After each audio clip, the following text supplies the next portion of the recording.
أعوذ بالله من الشيطان الرجيم. بسم الله الرحمن الرحيم. وكذلك ما أرسلنا من قبلك في قرية من نذير إلا قال مترفوها إنا وجدنا آباءنا على أمة وإنا على آثارهم مقتدون. سورة الزخرف 23 نمبر آیات ہے. په دې 23 نمبر آیات کې د کافرانو دویم سوال ذکر کیږي او ورسره دغه سوال جواب هم ذکر کیږي.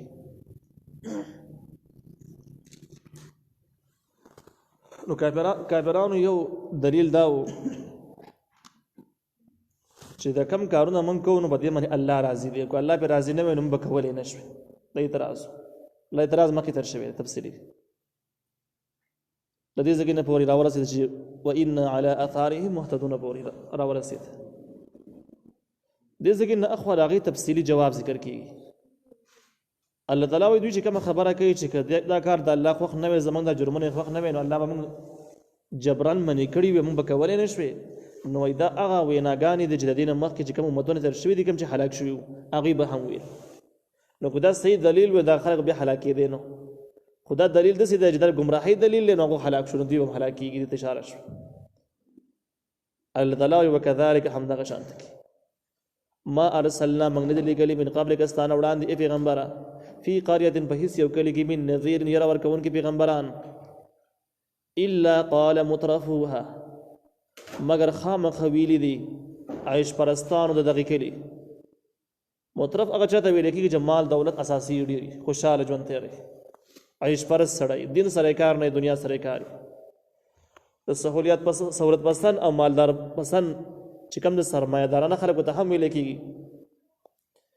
نو هغه خلکو به وویل چې انا وجدنا آباءنا على امة، یقینا موږ موندلي دي مشران خپل على امة په دې طریقه باندې، وانا على آثارهم مقتدون، او یقینا موږ د هغې په نقش قدم باندې روان یو. د دې آیات نه معلومه شوله چې دا وینا د مخکیني کافرانو هم وه، د موجوده کافران چې څه وایي د مخکیني کافرانو به هم ویل، او مخکینی کافران د دې په وجه باندې هلاک شوي دي، ګمراه شوي دي او هلاک شوي دي. نو موجوده کافران هم د دې د وجه نه ګمراه دي او دوی به هلاک کېږي. او دویم دا خبره معلومه شوله د اسلام قابلي د اول مالداران خلک وړاندې کېږي، سرمایه‌دارانه خلک چې کوم دی د سرمایه‌دار خلک د اسلام قابلي ته اول دوی به ډېر راوځي. بیا د دوی په تابعدارۍ کې چې کوم غریبانان خلک دي د دوی په چمچګیرۍ کې په غلامۍ کې خلک راپورته شي، نو د اسلام خلاف یو سازش جوړ شي، یو مصیبت راولاړ شي. اولنې بنیادی په طرف مالداران خلک دي او د دې په حمایت کې بیا ښکته جاهلان نه اهله ناپوهه خلک دې په سپونو کې ودرېږي، او دغه سرمایه‌دار او عیش پرست خلک د غریبانان خلک کته خلک استعمالوي، بیا خپل کارونه کې استعمالوي، په معمولی معاوضه باندې معمولي پیسو باندې خپل کارونه کوي. نو د اسلام اولنی بنیادونه نړول والا خلک مترفین دي او پسې دا نور دي. انا وجدنا یقینا موندلي دي آباءنا پلاران خپل، آبا جمع د اب د پلارانو ته ویل کېږي، مراد نه مشران دي. د دوی دلایل هم دغه وو چې یاره موږ د اسلام ځکه نه منو چې زموږ مشران نیک پلارونو او نیکونو دا شرک کړی، دا کفر کړی، د موږ هم کوو، یا زموږ موجود حاکم وخت هم دغه وایي دغه ویلي نو موږ هم دغه شان کوو، دغسې وایو د اسلام په مقابله کې، او موږ د هغې په نقش قدم پسې روان یو. بس نو دا د اسلام په مقابله کې د دوی اخرنی دلیل شو. بس قال نو پیغمبر ورته وویل، کوم پیغمبر چې به راغلی هغه به ورته وویل اولو جئتکم اگر چې ما راوړی تاسو ته باحدا مما ډېر ښه هدایت د هغې خبرو نه وجدتم علیه آباءکم چې تاسې موندلې په هغې باندې پلاران خپل. پیغمبران به ورته وویل چې موږ تاسو ته هغه بهترین هدایت راوړی دی، هغه ډېر مضبوط هدایت هم راوړی دی چې کوم هدایت تاسو صرف سیده الله ته رسوي او جنت ته رسوي. نو هغه هدایت په مقابله کې به هم تاسو د پلار خبره منئ، د هغې نصیحتونو په مقابله کې به تاسو د پلرونو نیکونو خبرې اورئ. قالو دوی به وویل انا بما ارسلتم به کافرون، یقینا موږ په هغه څه باندې چې تاسې پرې رالیږلی شوي یئ کفر کوو، نه منو. اوله سر کې به د پلار دلیل کې پیش کو، او بیا به یې وویل چې که ته واقعي پیغمبر یې خو موږ دې منو، موږ په پښتو کې راغلي، عزت کې راغلي، اوس خامخا دا کفر ټینګوو. نو ان بما ارسلتم به کافرون در زد خبرې دي چې موږ دومره اوس پښتو زد کې راغلی یو د ساري سره نه منو بیخي نه نو جاهلانو گمراهانو دغه لیول اول منګړد دلایل چې هغه ونه شي اوس پښتو کې رااله اوس اس دلیل نشته د پښتو کې راغلم د نارواګانی څخه کومه نو دوی بم د سی ویل اول ویل چې پلانونو په خپل باندې روان یو بیا ویل سره استادین حق شم د سره منو چې کله به دوی د زد ټینګ کو دومره د کار ناروا به ویل چې اوس په زد کې راغلی یو زد الفاظ به استعمال کړو نو الله وی فانتقمنا منهم من بدل واغز داوینه فانظر نو وګوره کیف کان چې بسرنګ واقبۃ المکذبین انجام د نسبت دروغ کوونکو مکذبین چې دروغ نسبت به کاو دا کسانو انجام به تاسو ورید تاریخونو کې تاسو پته ولګیدل خلاصې دا د قوم غر کېدل تبا کېدل اولنی اسباب دای چې د خلک مالداري دویم نمبر بیا د سی وشي چې دوی د ابا او اجداد د پلرونو نیکونو حواله ورکی رسم د رواج حواله ورکی او حکیمي وخت حواله ورکی دا غي نوروز ته بیا په درېمه مرحله کې دوی عزت او د پښتو کې د خلک پښتو وي پښتو میراټینګ کړل نو زد لار اختیار کی شکر د زد لار اختیار کې الله هلاک کوي او دغه موجوده کافرانو ته خطاب دی چې تاسو په دې خبرو باندې عمل مکوئ چې پلرونو نیکونو کړی دا بلکې آسماني دین ته وګورئ او آسماني دین ته مونږ کتل د پلرونو نیکونو د حکیمي وخت خبرې شروع کړلې نو دغه شان د تاسو به خراب شي نو چې کله دا ویناګانو ته وشي نو هغه نه بعد دی په زد کې راشي او زد نه بعد به سخت نارواګانو ته لاس واچي کله سخت نارواګان ته لاس واچي بس الله تعالی د قهر او د غضب منتظری بیا په دې مسله باندې دلیل نقلی پیش کیږي واقعه د ابراهیم علیه السلام چې څوک وایي چې د پلرونو نیکونو او رواج حکیمي وخت والا خبري اگر که د دین خلافي منه ټیکتي نو دغه خلکو پر رد کې د ابراهیم علیه السلام واقعه تاسو واورئ چې ابراهیم علیه السلام هم عراق کې وو د دوی ټول خلک پلرونو نیکونو ټول خلک مشرکان حاکم وخت د مشرک ابراهیم علیه السلام دغه ټول نه انکار وکړ او د هجرت لار اختیار کړ شام ته لاړ بیا مدینه منورې ته راغی ډېر کړهونه تیر کړل او ابراهیم علیه السلام ورته وویل تاسو نه زه بیزاره یم تاسو په دې خبرو کې سره ملګری نه یم نو که د رواجونو د پلرونو نیکونو خبرې چلېدې د باطلو حکومتونو خبرې چلېدلې او دا ټیک وې نو بیا د ابراهیم علیه السلام د دومره هجرتونو کړهونو ضرورت سو ایسته منلای کنه ټیک وې کنه نو الله تعالی وایي وإذ قال ابراهیم به هغه وخت چې ویل ابراهیم علیه السلام لأبي خپل پلار وقومي خپل قوم انني یقینا ز براء بیزار یم مما تعبدون د حق سره تاسو عبادت کوئ تاسو چې عبادت کوئ دا غي نه ز بیزار یم الا الذي بغیر د حق ذات نه فطرني چې پیدا کړی یم د الله نه نیم بیزار خدای الله نه بغیر تاسو چا بندګیم کوئ ز بیزار یم فانه یقینا د الله تعالی بس يهديني زرد چې ماته لار خي لار خودرو د مراد د کی استقامت چې کله تاسو د ټول باطل دینونو نه بیزار یم نو اوس د بیزاری سره بس امتحانات شروع کیږي او امتحانات خدرانه او سختي نو بدغه درنو امتحانونو برداشت کولو کې استقامت د لپاره الله تعالی متعال راخي وجعلها او ګرځول دغه وینا کوم وینا چې ز بیزار یم د هغه سره چې تاسو عبادت کوئ دغه وینا د براءت او د بایکاټ دغه کلمه وګرځوله باقیه فی عقیبه باقی پاتې کېدون کې په اولاد د ابراهیم علیه السلام کې یعنی اشاره د دې خبرې ته چې د اسلام منل او د کفر او د باطل نه بایکاټ او براءت او بیزاری لار بیلول ابراهیم علیه السلام ویلی و خود دغه وینا ابراهیم علیه السلام نه بعد ابراهیم علیه السلام په اولاد کې مسلسل را چریدل څنګه را چریدل ځکه پیغمبران د ابراهیم علیه السلام په اولاد کې روانو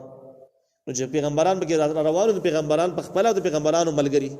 هغه به همیشه د څه کوله چې یو الله عبادت په مانو او یو الله تعالی نه خو د باطلو خدایانو به نه منل غینه به بیکاټ کا بیزاری به کوله نو دغه وینا د ابراهیم علیه السلام برسه کې راوچلیدل دغه د ایمان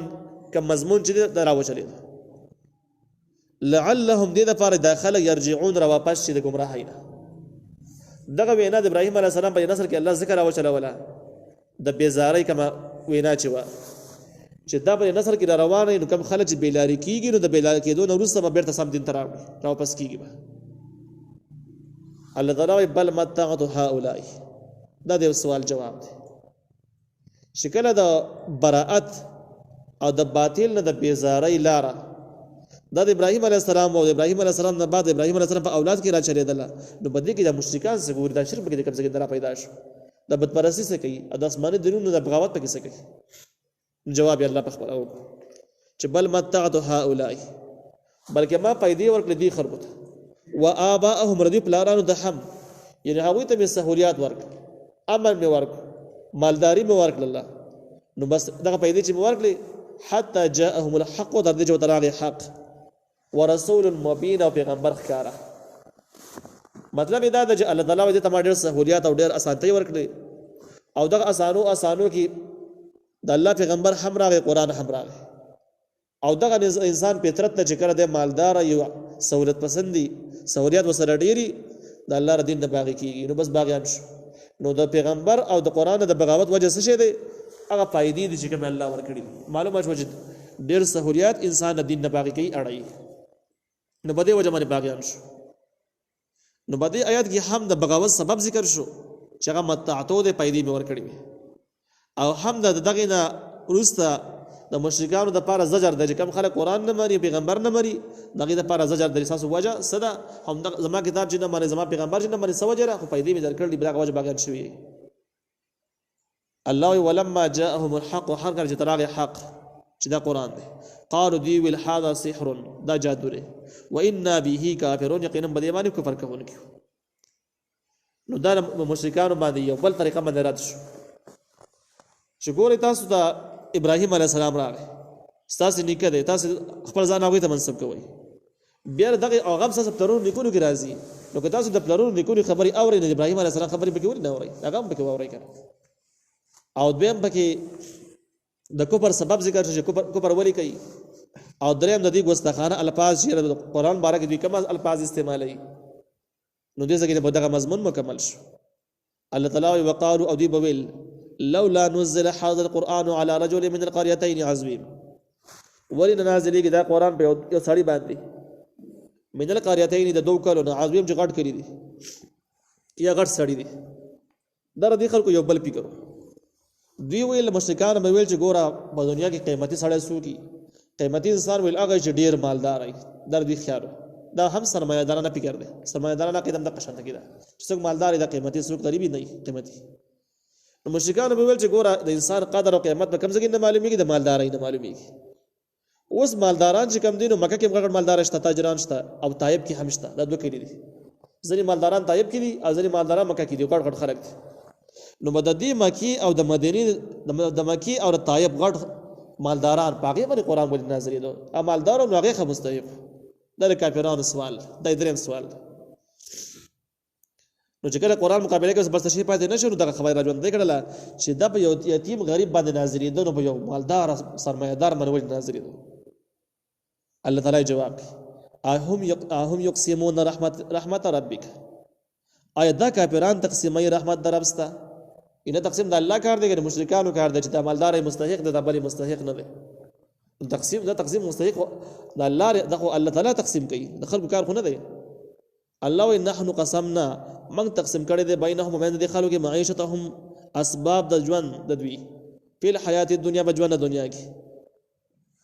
دا د دوی رد په خبر خان انداز باندې په ابلغ انداز باندې